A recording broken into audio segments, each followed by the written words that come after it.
So yun, gandang umaga, day 14 na ng NCAP dito sa Commonwealth. Dito tayo sa bahagi na medyo maluwag talaga pag ganitong mga oras, no? Kasi wala, maluwag dito eh. So dito madalas naman talaga ganito, pero nakakapanibago nga talaga, no? Kasi wala na yung mga nagrarat-rata ng mga motorsiklo sa kaliwat kanan at labas ng nitong exclusive motorcycle lane. Kung may NCAP man dito, kung tapos lumabas ka, eh yari ka kasi ikaw lang naman na nasa labas. Ayun, no, kita mo yung isang yun, no? Big bike yata pwede lumabas, no? Pwede yata sila sa pag big bike, pero hindi ko na kung big bike yun. May nakita ako nga post galing sa MMDA na pag big bike pwede na hindi dumaan sa exclusive motorcycle lane, pero hindi pwedeng mag lane splitting. So parang kotse din sila siguro na nasa gitna sila ng kotse, di ba? Nakahilera sila sa kotse, kung traffic man bawal silang sumingit. Tapos pwede silang hindi sa exclusive motorcycle lane dumaan. So may nakita akong ganon. So ito yan, tama ba ako? Wala na ulit linya rito. So sa kanan ay mga PUV, mga public utility vehicles yung nandyan. Sa kanan naman ay kaliwa naman, sa bandang kaliwa ay mga private vehicles. Ayan, nasasakop talaga ng jeep, di ba? Magkaano sila pag nagmamaniobra, pag aalpasan nila yung nasa unahan nila. Pero walang linya rito eh, kaya safe sila doon.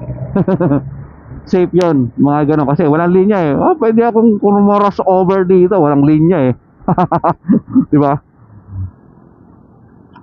Ito pa yung sa Kakulangan, di ba? Dito sa exclusive motorcycle lane. Kundi putol-putol yung linya, burado, faded.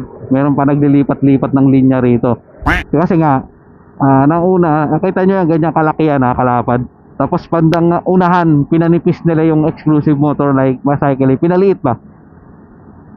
So dito naman sa part na to, so susundan lang natin yung na yun, signage na yun, nasa footbridge. So dito tayo syempre sa ilalim, sa kanan, bandang kanan. Nandito yung linya na kulay blue eh. Hop. Wop. Ayan, meron tayong kasabay sa loob ng exclusive motorcycle lane. Sasakyan tsaka isang jeep. So NCAP yan, kung may NCAP dito. Ayan, nagbabad naman sila eh, diba? Kuyari. Dito tayo. Dito yung nagsiswitch eh, sa may papapasok ng new era.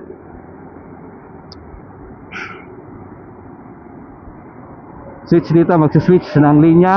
So alerto kayo dito, kasi baka mamaya mapasarap kayo ng bye-bye. PUV na yung linya na babaybayin nyo. Ayan ayan na, dito na. Diba, ayan yung bus nasa linya pero blue pa. Pero kasi magsiswitch dito yan eh. Ayan na, nag-switch na. Nagbusina si kuya. So switch yan, ayan, ito. Diba?